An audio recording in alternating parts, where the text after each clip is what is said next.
એટલી જ હું વાત કરું છું કે આવા કેસની અંદર શરૂઆતના 2 થી 3 દિવસ અમે ખૂબ જ ધ્યાન રાખતા હોઈએ છીએ.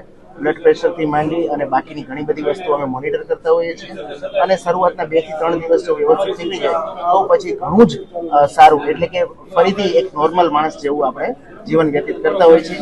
આપણે એ જ આશા રાખીએ કે ઝડપથી સાજા થઈ જાય. તો આપણે આઈ થિંક પબ્લિકમાં ડિક્લેર ન કરતા સાદી ભાષામાં વાત કરીએ તો ઉંમરના હિસાબે જે બ્લડ પ્રેશર ડાયાબિટીસ હોય છે એ છે, એમની દવા પણ લે છે રેગ્યુલર.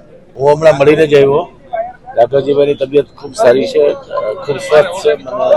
અત્યારે ઊંઘમાં તમે પૂછ્યું, ડૉક્ટરે કીધું મોડુભાઈ એવા છે. મારી યારે વાત કરી કેવું છે, મેં પૂછ્યું તો એને કીધું સારું છે અને અત્યારે એકદમ સ્ટેબલ છે. અને ગઈકાલ રાતનો ઉજાગરો હશે ને માઇનોર સ્ટ્રોક હતો એના કારણે ઊંઘમાં જ આપણે હમણાં ગયો તો મને વાતે કરી અને ખૂબ સારી તબિયત છે અને અત્યારે ખૂબ સ્ટેબલ છે. ગુજરાત સરકારના કેબિનેટ મંત્રી આદરણીય શ્રી રાઘવજીભાઈ પટેલ સાહેબને ગઈકાલે રાત્રે 11:30 કલાકે જામનગરની અંદર બ્રેન સ્ટ્રોક આવ્યો.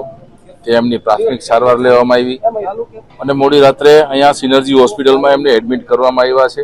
એમની અત્યારે સારવાર ચાલી રહી છે અને એની જે કાંઈ સ્થિતિ હતી એ અત્યારે આરોગ્ય એમનું સ્ટેબલ છે. કે જેમને જે રાત્રે એમને જે બ્રેન જે કાંઈ ટ્યુમર થયું છે, હેમરેજ થયું છે, એ રાત્રે જે પરિસ્થિતિ હતી એ પરિસ્થિતિ અત્યારે સ્ટેબલ છે અને એમની જે કાંઈ સારવાર હોય એ સારવાર શ્રેષ્ઠમાં શ્રેષ્ઠ જે કાંઈ સારવાર કરવાની હોય એ સારવાર ચાલી રહી છે. ગુજરાત રાજ્યના માનનીય મુખ્યમંત્રી શ્રી ભૂપેન્દ્રભાઈ પટેલ સાહેબે પણ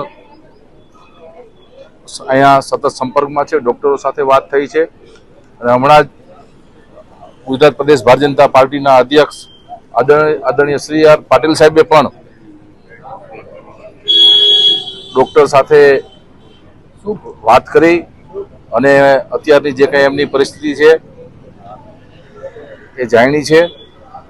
એટલે સરકાર અને સંગઠન બંને ખૂબ જ ચિંતિત છે અને ભગવાનને પ્રાર્થના કરીએ કે આ પરિસ્થિતિમાંથી રાઘવજીભાઈ પટેલ સાહેબ ને તબિયત સારી થઈ જાય.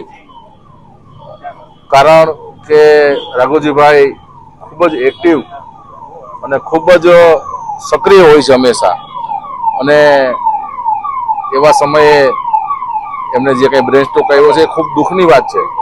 પરંતુ અત્યારે જે કંઈ સારવાર એમની જે કંઈ હોય એ સારવાર અત્યારે એમની ચાલી રહી છે.